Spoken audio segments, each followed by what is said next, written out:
사울이 왕이 된 지 2년째 되던 해, 사울의 아들 요나단이 게바에 있는 블레셋 수비대를 공격하는 일로 인해 블레셋과 이스라엘 사이에는 전쟁이 발발했습니다. 그런데 전쟁이 시작되고 보니 블레셋 사람들의 전력이 이스라엘 사람들의 전력과 비교해서 상대적으로 너무 월등했기 때문에 두려움과 공포에 사로잡혀 이스라엘 군인들이 흩어지기 시작하는 거죠. 다급해진 사울은 부득이하다는 핑계로 해서는 안 되는 실수를 하게 되고, 사무엘은 사울을 향해 벌이라고 해도 되고 책망이라고 해도 되는 뼈아픈 말을 합니다. 13장으로 갑니다. 13장 14절 말씀입니다. 같이 봅니다. 시작. 지금은 왕의 나라가 길지 못할 것이라. 여호와께서 왕에게 명령하신 바를 왕이 지키지 아니하였으므로 여호와께서 그의 마음에 맞는 사람을 구하여 여호와께서 그를 그의 백성의 지도자로 삼으셨느니라 하고. 아멘. 하나님은 하나님의 마음에 맞는 다른 사람을 찾아서 왕권을 넘겨주실 것이다. 그리고 그 뒤에 15절 보세요. 사무엘상 13장 15절 시작. 사무엘이 일어나 길갈에서 떠나 베냐민 기브아로 올라가니라. 사울이 자기와 함께한 백성의 수를 세어보니 600명가량이라. 아멘. 강력한 말로 사울을 책망하고 사무엘은 길갈을 떠나 기브아로 갔다는 거죠. 그렇게 사울을 떠났던 선지자 사무엘이 다시 사울을 찾아옵니다. 그것이 오늘 본문입니다. 15장 1절 봅니다. 15장 1절 같이 봅니다. 시작. 사무엘이 사울에게 이르되 여호와께서 나를 보내어 왕에게 기름을 부어 그의 백성 이스라엘 위에 왕으로 삼으셨은즉 이제 왕은 여호와의 말씀을 들으소서. 아멘. 마치 처음 이야기하듯이 사울을 찾아온 사무엘이 하나님의 말씀을 전합니다.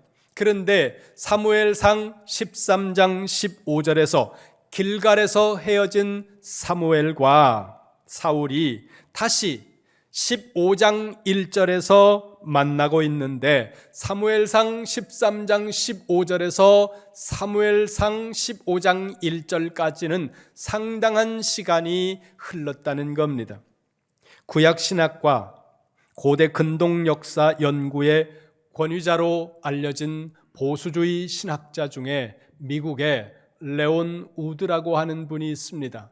이분이 책을 하나 썼는데 그 책의 제목이 A Survey of Israel's History, 이스라엘 역사 연구라는 책을 썼습니다. 이 책에서 이 레온 우드라고 하는 구약신학자가 말하기를 사무엘상 13장 15절부터 사무엘상 15장 1절까지는 23년의 시간이 흘러간다는 거예요. 20년이 넘는 시간이 흘러서 하나님은 다시 선지자 사무엘을 사울에게 보냈습니다. 어쩌면 하나님이 다시 한번 사울에게 기회를 주시려고 하는 것처럼 보이기도 한다는 거죠. 23년 만에 찾아온 선지자가 이렇게 말합니다. 15장 1절 끝을 보세요. 왕은 여호와의 말씀을 들으소서. 하나님의 말씀을 들으세요. 그리고 전하는 구체적인 하나님의 말씀은 3절입니다. 3절 같이 봅니다. 시작. 지금 가서 아말렉을 쳐서 그들의 모든 소유를 남기지 말고 진멸하되 남녀와 소아와 젖 먹는 아이와 우양과 낙타와 나귀를 죽이라 하셨나이다 하니. 아멘. 한마디로 아말렉을 쳐서 진멸시켜라. 이것이 23년 만에 찾아온 선지자의 말입니다. 성경 전체를 보면 이스라엘이 먼저 다른 나라를 공격하는 경우는 그렇게 많지 않습니다. 그런데 오늘 사무엘상 15장에서는 하나님이 먼저 가서 아말렉을 공격하라 이렇게 말씀하고 있다는 거죠. 그러면 왜 아말렉을 공격하라고 말씀하고 있을까요? 2절에 간략하게 설명하고 있습니다. 15장 2절에 설명하고 있는데 우리는 출애굽기로 갈 겁니다. 출애굽기 14장으로 갑니다. 출애굽기 14장 21절 말씀 같이 봅니다. 시작. 모세가 바다 위로 손을 내밀매 여호와께서 큰 동풍이 밤새도록 바닷물을 물러가게 하시니 물이 갈라져 바다가 마른 땅이 된지라. 아멘. 무슨 말씀입니까? 애굽을 벗어난 이스라엘 백성들이 하나님의 인도하에 홍해를 건넜다는 거예요. 430년 만에 그 지긋지긋하던 노예살이에서 해방됐다는 겁니다. 이들은 자신들이 노예 상태에서 해방될 것이라는 꿈조차 아마 아득해졌을지도 모릅니다. 그리고 출애굽기 15장은 그 홍해를 건너 애굽으로부터 해방된 감격에 모세의 누이 미리암이 춤을 추면서 노래하는 내용입니다. 그리고 16장으로 넘어가면 하나님께서 광야로 나온 이스라엘 백성들을 향하여 아침마다 만나를 내리기 시작한다는 말씀이 나오고, 17장으로 가면 그럼에도 불구하고 광야에서 마실 물이 없어서 고통스러워하고 있는 상황이라고 말씀합니다. 그런데 바로 그 상황 속에서 아말렉이 이스라엘을 공격해 들어오는 겁니다. 17장으로 갑니다. 17장 8절, 출애굽기 17장 8절 같이 봅니다. 시작. 그때에 아말렉이 와서 이스라엘과 르비딤에서 싸우니라. 아멘. 길고 긴 노예살이에서 해방된 그 기쁨도 잠시, 낮이면 머리 위에서 장렬하듯이 쏟아지는 햇빛과 싸워야 하고, 밤이면 차가운 사막의 바람이 짐승처럼 이스라엘 백성들을 덮쳐오는 그 고통스러운 시간들을 견뎌야 하는 겁니다. 마실 물도 없고 먹을 수 있는 음식을 구하는 것조차도 어려운 이런 상황 속에서 이 광야 생활에 아직 적응되지도 않고 나와서 새로 이 사람들이 진을 꾸릴 겨를도 없는 그 순간에 아말렉이 공격을 해왔다는 거예요. 이 전쟁이 여러분들이 알고 있는 바로 모세가 산에 올라가서 손을 들면 이스라엘이 이기고 손을 내리면 이스라엘이 지는 바로 그 전쟁입니다. 물론 이 전쟁에서 이스라엘이 승리합니다. 하나님의 은혜로 말미암아 이스라엘 백성들은 이겼지만 신명기로 갑니다. 신명기 25장입니다. 찾아보겠습니다. 애굽에서 나온 성인 세대는 이제 다 죽었습니다. 출애굽한 다음 세대가 가나안 땅으로 들어가기 위해 가나안 땅 근처 모압의 한 평지에 모였습니다. 가나안 땅으로 들어가기 직전에 다음 세대가 가나안 땅으로 들어가려고 하는 그 순간에 가나안 땅으로 들어갈 이스라엘 백성들을 모아놓고 모세는 피를 토하듯이 설교를 두 편 합니다. 그 두 편의 설교가 신명기예요. 25장 17절을 봅니다. 모세가 이렇게 말합니다. 25장 17절 같이 봅니다. 시작. 너희가 애굽에서 나올 때 아말렉이 너희들에게 했던 일 잊지 마라. 아멘. 거기 보세요. 아말렉이 너희들에게 했던 일을 절대로 잊지 마라. 그게 어떤 일이에요? 아까 출애굽기의 그 일이라는 거예요. 18절 보세요. 시작. 곧 그들이 너를 길에서 만나 내가 피곤할 때에 내 뒤에 떨어진 약한 자들을 쳤고 하나님을 두려워하지 아니하였느니라. 아멘. 너희가 광야로 나와서 마실 물도 구하지 못하고 너무 고통스러워서 헤매고 있을 때, 음식도 만나가 내리기 시작했지만 아직 적응하기 어려운 이런 상황 속에서 앞으로 진군은 해나가야 되는데 너무 많은 어려움들을 가지고 사람들이 뒤처지기 시작할 때 아말렉이 공격해와서 그 뒤에 처지고 있는 약한 사람들을 먼저 공격했다는 거예요. 19절 보세요. 19절 시작. 그러므로 내 하나님 여호와께서 내게 기업으로 주어 차지하게 하시는 땅에서 내 하나님 여호와께서 사방에 있는 모든 적군으로부터 내게 안식을 주실 때에 너는 천하에서 아말렉에 대한 기억을 지워버리라. 너는 잊지 말지니라. 아멘.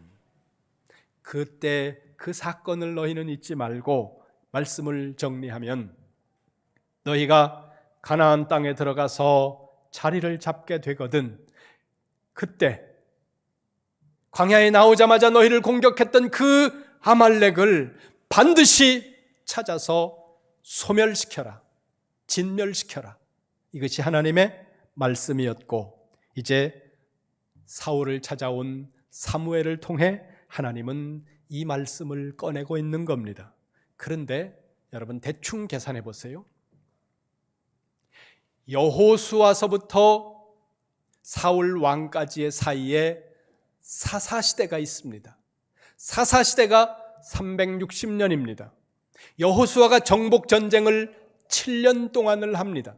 여호수아가 이스라엘 백성들을 사사시대가 시작되기 전까지 다스렸던 그 시간들이 정복전쟁 7년을 포함해서 길게 잡는 학자들이 30년으로 잡습니다. 그러면 대충 계산해도 출애굽기 17장에서 이 신명기 25장에서 사울 왕까지의 시간은 약 400년이라는 거죠.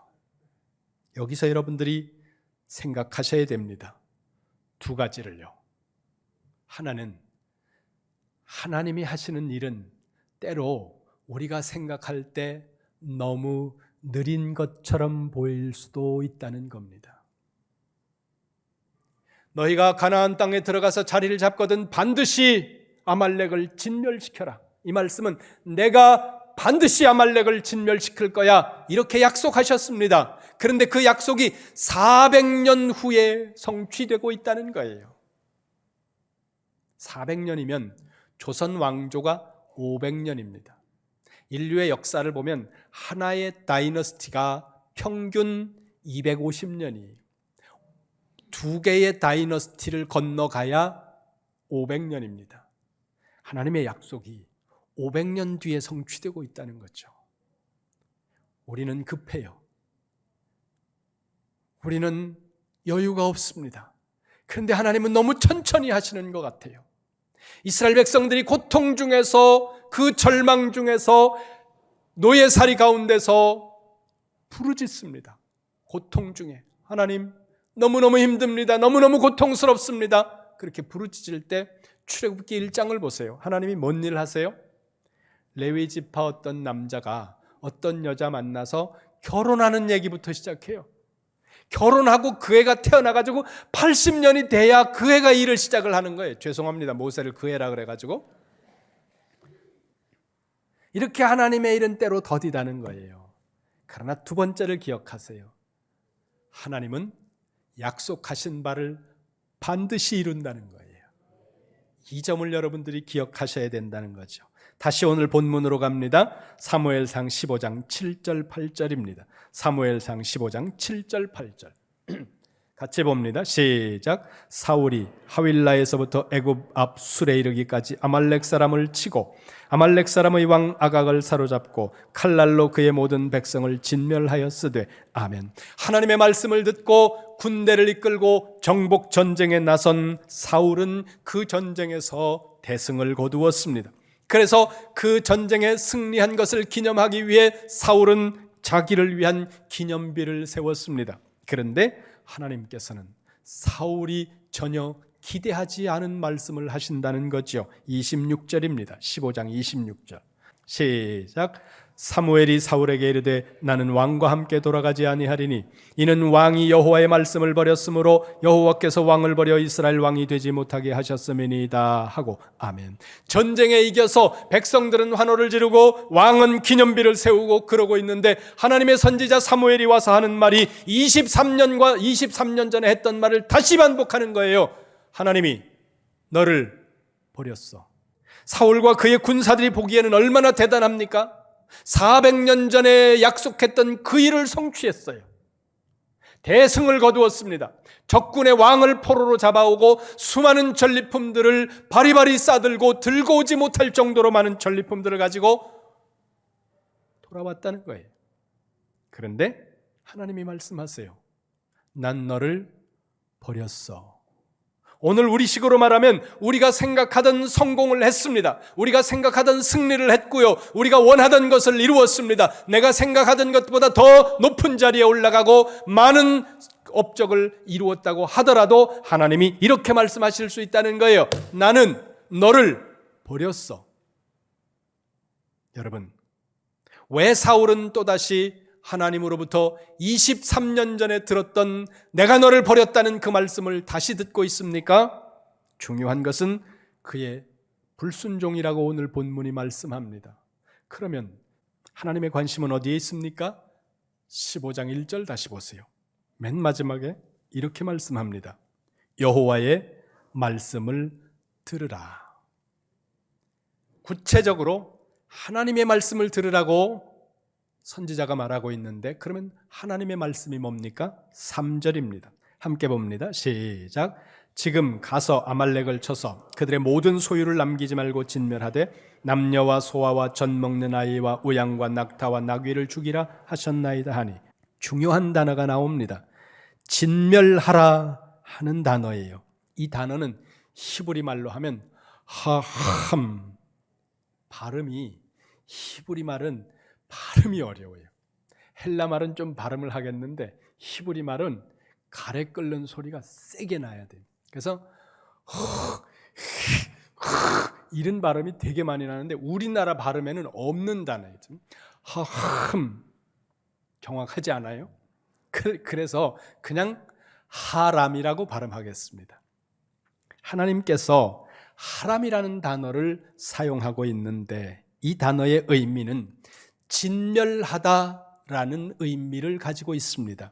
그런데 이 히브리어의 동사 용법 중에 히필형이 있는데 강조 용법이에요. 이 히필형으로 동사가 쓰일 때 이 하람이라는 동사는 하나님께 드려졌다라는 의미로 쓰인다는 거예요. 우리가 하나님께 드렸다고 생각할 때 일반적으로 하나님께 드림이라는 그 개념을 조금 멈춰야 됩니다. 조금 다른 개념이에요. 일반적으로 우리가 하나님께 드렸다 그러면 하나님께 헌금을 드렸다, 혹은 하나님께 어떤 것을 헌물로 드렸다, 혹은 나 자신을 드렸다 할 때 그것이 드림이라는 일반적인 개념입니다. 그런데 여기 사무엘상 15장에서 나오고 있는 하람이라는 단어, 진멸이라는 이 단어의 히필형으로 쓰일 때 드렸다라는 의미가 첨가되는데 이 의미는 이런 거예요. 하나님께서 이스라엘 백성들이 출애굽하던 그 초기 순간에 이스라엘을 공격하던 아말렉을 진멸하시겠다고 약속하셨고 그 약속을 지키시기 위해 사울을 보내셔서 전쟁을 하게 하셨다는 겁니다. 그렇게 하나님은 아말렉을 진멸함으로써 400년 전 모압 평지에서 하셨던 약속을 성취하셨을 뿐만 아니라 아말렉을 불살라 숨쉬는 모든 것을 소멸시키는 그것을 하나님은 마치 번제와 같이 여기실 뿐만 아니라 더 나아가서 하나님은 하나님의 말씀대로 아말렉을 진멸하는 그 하람을 사울 왕이 그대로 행할 때 그 사울 왕의 행위를 하나님이 받으신다는 겁니다. 그런데 15장 9절을 보세요. 사무엘상 15장 9절 같이 봅니다. 시작. 사울과 백성이 아각과 그의 양과 소의 가장 좋은 것 또는 기름진 것과 어린 양과 모든 좋은 것을 남기고 진멸하기를 즐겨 아니하고 가치 없고 하찮은 것은 진멸하니라. 아멘. 사울은 하나님 말씀대로 진멸하지 않았습니다. 하나님은 숨쉬는 모든 것은 진멸하라.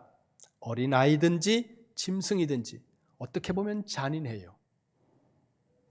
하나님은 숨쉬는 모든 것을 진멸하라고 말씀했습니다. 그런데 사울은 자기가 볼 때 가치 없는 것만 진멸했다는 거예요. 그래서 선지자 사무엘이 사울을 향해서 이렇게 말합니다. 19절 보세요. 19절 같이 봅니다. 시작. 어찌하여 왕이 여호와의 목소리를 청종하지 아니하고 탈취하기면 급하여 여호와께서 악하게 여기시는 일을 행하였나이까. 아멘. 사무엘이 사울을 향해 말하는 겁니다. 왜 하나님의 말씀대로 안 했습니까? 거기 19절 중간을 보세요. 탈취하기에만 급하여, 이 부분을 히브리어로 보면 it 샬랄이라는 단어가 사용이 되는데 이 it 샬랄이라고 하는 이 단어는 어떤 의미를 가지느냐 하면 무엇인가 어떤 목표를 정해놓고 그 목표를 잡으려고 그 목표에 도달하려고 전력 질주하는 것을 it 샬랄이라는 단어로 표현한다는 겁니다. 이런 거예요. 아프리카 평원에 아침이 오면 밤새 굶주린 맹수가 먹을거리를 찾아서 어슬렁거리다가 표적이 나타나면 사자는 전력 질주해서 달려갑니다. 그 모습이 여기에 있는 it 샬랄이라는 단어의 의미라는 거예요.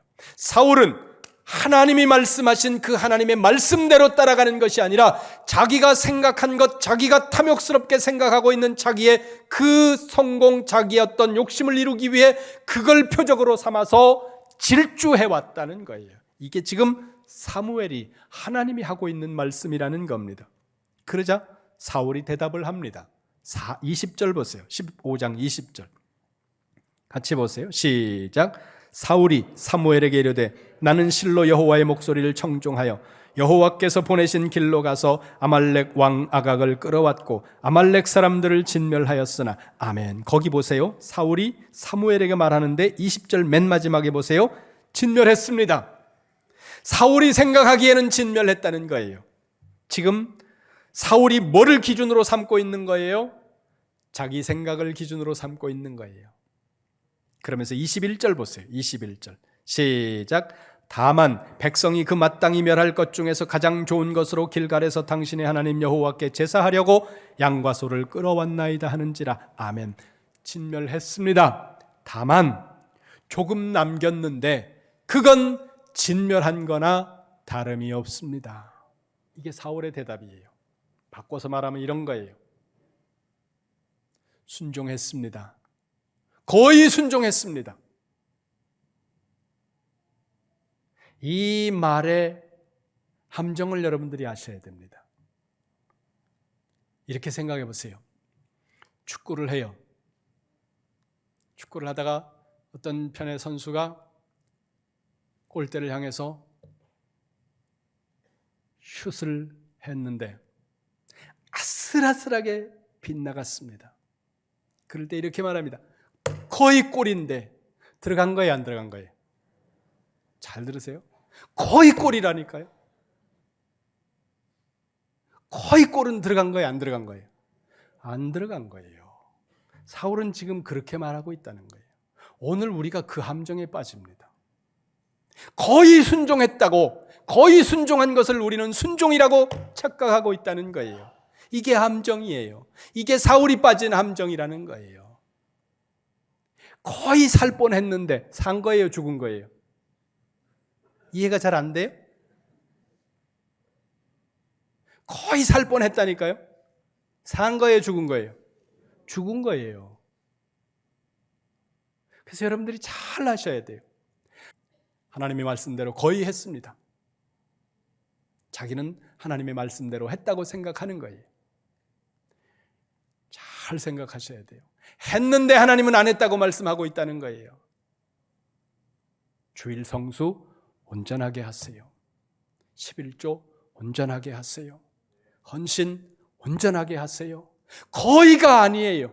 거의 했는데 안 했다고 생각한다니까요. 하나님께서. 지금 사울이 그 함정에 빠졌습니다. 그리고 사울은 계속 말합니다. 짐승 몇 마리 남긴 거 그건 내가 그런 게 아니고 백성들이 하나님께 제사 드리자고 해서 소 몇 마리 끌고 왔을 뿐입니다. 뭐예요? 거짓말이에요. 핑계라는 겁니다. 이건 지도자가 해야 될 일이 아니에요. 이건 지도자가 해야 될 말이 아니라는 거예요. 가정 안에서 가장은 책임지는 자리예요. 회사에서 사장님은 책임지는 자리예요. 직원들이 일을 잘못했다고 하더라도 누가 책임지는 거예요? 대표가 책임지는 거예요. 나라의 대통령이 책임지는 거고 교회는 목사가 책임지는 거예요. 그 지도자로서 아주 치졸하게 지금 변명을 하고 있다는 거예요. 자기의 책임을 누구에게 떠넘깁니까? 백성에게 떠넘겨요. 그리고 더 나아가서는 그 책임을 하나님께 떠넘기고 있다는 거예요. 오늘 우리가 빠지기 쉬운 함정이라는 겁니다. 그런 사울을 향해 선지자 사무엘이 유명한 말을 합니다. 사무엘상 15장 22절 같이 봅니다. 시작. 사무엘이 이르되 여호와께서 번제와 다른 제사를 그의 목소리를 청종하는 것을 좋아하심같이 좋아하시겠나이까? 순종이 제사보다 낫고 듣는 것이 수양의 기름보다 나으니. 아멘. 순종이 제사보다 낫습니다. 여러분, 하나님의 제일 큰 관심은 그가 하나님의 말씀대로 순종하는가 안 하는가, 이 순종 안에는 행함이 포함되어 있다는 거예요. 하나님은 하나님의 말씀대로 행하는가 안 하는가 여기에 관심이 있다는 거예요. 그래서 그토록 큰 대승을 거두었음에도 불구하고 사울을 향해 하나님은 가차없이 이야기합니다. 난 너를 버렸어. 우리 성경으로 볼 때 하나님께서 하나님의 백성들을 향해 들으라, 쉐마라고 말씀하고 있는 이 쉐마라는 단어가 100번이 더 나옵니다. 하나님은 계속 끊임없이 우리를 향해서 말씀하고 있다는 거죠. 뭐라고요? 너희는 하나님의 말씀을 들으라. 여기 15장 1절 맨 마지막에서 여호와의 말씀을 들으라는 이 문구를 헬라어 사본으로 보니까 아타 쉐마, 쉐마가 들으라는 말이거든요. 콜 다발 예호와. 다듬지 않고 번역하면 이렇게 되어 있습니다. 여호와의 말씀의 음성을 좀 들어라. 문장이 좀 이상하죠? 여호와의 말씀을 들어라 이렇게 하거나 여호와의 음성을 들어라 이렇게 하면 되는데 여호와의 말씀의 음성을 들어라 이렇게 말하고 있다는 거예요. 왜 이렇게 표현하고 있을까요? 강조하는 겁니다. 제발 좀 하나님의 말씀을 들어라. 그런데요 여러분, 현대인의 트렌드는 보여주고 알리고 드러내는 거예요. 자기를 알려야 하고 자기를 드러내는 거예요. 그러다 보니까 이 시대에는 말을 잘하는 것이 미덕입니다. 그래서 말을 잘하는 사람들이 성공하는 경향이 있고 말을 잘하는 사람이 큰 유익을 본다는 거죠. 그런데 성경은 말을 잘하는 사람을 덕으로 여기는 경우가 잘 없습니다. 성경은 말을 잘 듣는 것을 덕으로 말씀하시고 축복이라고 말씀한다는 거죠. 다른 곳에 성경으로 갑니다. 열왕기상 3장 5절입니다. 시작. 기브온에서 밤에 여호와께서 솔로몬의 꿈에 나타나시니라. 하나님이 이르시되 내가 내게 무엇을 줄꼬 너는 구하라. 아멘. 기브온 산당에서 솔로몬이 1000번제를 드리고 나자 하나님께서 그날 밤에 꿈에 나타나셨다는 거예요. 그때 솔로몬이 하나님께 구해서 받은 게 뭐예요? 11절 보세요. 11절 시작. 이에 하나님이 그에게 이르시되 네가 이것을 구하도다. 자기를 위하여 장수를 구하지 아니하며 부도 구하지 아니하며 자기의 원수의 생명을 멸하기도 구하지 아니하고 오직 송사를 듣고 분별하는 지혜를 구하였으니 아멘. 솔로몬이 뭘 구했다고요? 지혜를 구했다는 거예요. 그런데 9절을 보세요. 3장 9절. 솔로몬의 입으로 구하는 장면이 나옵니다. 시작. 누가 주의 임하는 백성을 재판할 수 있사오리까? 듣는 마음을 종에게 주사 주의 백성을 재판하여 선악을 분별하게 하옵소서. 아멘. 솔로몬이 뭐 구해요? 듣는 마음을 구했다는 거예요. 거기 보세요. 하나님, 내가 말 잘하는 사람 되게 해주세요. 통치하려면 말을 잘하는 게 유익하지 않겠습니까? 그런데 말 잘하는 사람 되게 해주세요. 이렇게 구하는 것이 아니라 나에게 듣는 마음을 주옵소서. 이게 지혜라는 거예요. 여러분, 지금까지 신앙생활하고 살아오시면서 여러분들이 누가 말을 다 잘 듣는 것 때문에 시험 든 사람이 있습니까? 교회에 왔는데 어떤 분이 권사님이 장로님이 집사님들이 말을 너무 잘 들어주셔서 난 그 교회가 짜증나. 너무 말을 잘 들어. 이러는 사람 있어요? 없어요. 뭐 때문에 시험에 듭니까? 말하는 것 때문에 시험 든다는 거예요. 말을 너무 빠르게 하고 생각 없이 말하고 함부로 말하고 참지 못하고 말하고 그러므로 말미암아 문제가 생긴다는 거죠. 그런데 듣는 것이 복이라고 말씀한다는 겁니다. 성경은.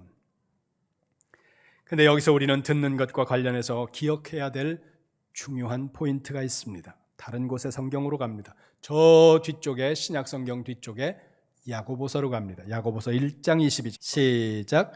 너희는 말씀을 행하는 자가 되고 듣기만 하여 자신을 속이는 자가 되지 말라. 아멘. 잘 보세요. 이렇게 말씀합니다. 너희는 말씀을 듣기만 하여 자신을 속이는 자가 되지 말라. 이 말씀의 의미는 귀로 듣는 것만을 가지고는 부족하다는 거예요. 말씀을 듣기만 하고 뭐가 없는 거예요? 행함이 없는 거예요. 삶이 없는 겁니다. 말씀을 듣기는 들었어요. 감동으로 들었고 기쁨으로 들었어요. 그런데 듣고 그 들은 바에 대한 합당한 삶이 없을 때 자기가 속는 거라는 거죠. 이런 거예요. 말씀을 읽고 말씀을 듣고 그리고 믿어져요. 내가 믿는다. 이렇게 생각을 했는데 내가 그 말씀에 따른 합당한 삶이 나에게 없다면 내가 믿는다고 생각한 나의 생각에 속은 거라는 거예요. 뭐예요? 믿음 없음이라는 겁니다. 따라서 성경에서 말씀하고 있는 하나님의 말씀을 들으라는 이 의미는 단순히 귀로 듣는 것을 의미하는 것이 아니라 말씀을 듣고 그 말씀에 따라서 살아가는 삶을 포함하는 말씀이라는 거죠. 다시 사무엘상 15장 22절 한 번 더 봅니다. 같이 봅니다. 시작. 사무엘이 이르되 여호와께서 번제와 다른 제사를 그의 목소리를 청종하는 것을 좋아하심같이 좋아하시겠나이까? 순종이 제사보다 낫고 듣는 것이 수양의 기름보다 나으니. 아멘. 여기는 패럴리즘이 사용됐습니다. 순종이라는 단어와 그 뒤에 듣는 것이라는 단어가 같은 것을 말씀하고 있는 거예요. 다른 것을 말씀하는 게 아니라 다른 단어를 통해서 같은 의미를 강조하고 있는 히브리 문법의 종류라는 거죠. 순종, 듣는 것, 행하는 것, 말씀을 듣고 행하는 것을 의미한다는 거예요. 마태복음을 한번 찾아봅니다. 마태복음 13장 15절입니다. 마태복음 13장 15절 말씀. 마태복음 13장 그러면 여러분 머릿속에 씨 뿌리는 비유, 이게 딱 떠오르셔야 돼요. 마태복음 13장 15절 말씀. 같이 봅니다. 시작. 이 백성들의 마음이 완악하여져서 그 귀는 듣기에 둔하고 눈은 감았으니 이는 눈으로 보고 귀로 듣고 마음으로 깨달아 돌이켜 내게 고침을 받을까 두려워함이라 하였느니라. 아멘. 예수님께서 씨 뿌리는 비유의 말씀을 하시면서 이사야 선지자의 말을 인용하고 있는 말씀인데요, 이 말씀을 간단하게 요약하면 이런 거예요. 눈으로 보고 귀로 듣고 마음으로 깨닫고 행동을 돌이켜야 된다는 거예요. 이게 듣는 것이고 이게 순종이라는 겁니다. 근데 많은 현대의 성도들은 극장에서 좋은 영화를 보는 것처럼 좋은 예배당에 앉아서 예배를 보고 있습니다. 설교를 듣고 성가대의 찬양을 듣고 그리고 집으로 돌아가면서 마음속으로 생각합니다. 오늘 예배가 괜찮았어. 그리고는 또다시 어제처럼 살아갑니다. 이건 안 들은 거예요. 여러분, 사울을 향해 말씀하셨던 하나님은 오늘 우리를 향해서 다시 말씀합니다. 여호와의 말씀을 들으라. 하나님이 우리를 향하여 가지고 계신 가장 중요한 관심, 가장 큰 관심은 우리가 하나님의 말씀을 듣는 것이라는 거예요. 그리고 여기서 듣는다는 이 말씀은 순종하고 행동까지 나가는 것을 포함하는 삶을 이야기하고 있는 것이라는 거죠. 여러분, 말씀을 듣고 마음으로 깨닫고 삶의 변화를 받아서 하나님이 원하시고 기뻐하시고 좋아하시는 뜻이 무엇인지 분별하고 그 하나님의 뜻대로 살아가는 삶의 자리까지 가시기를 주님의 이름으로 축원합니다.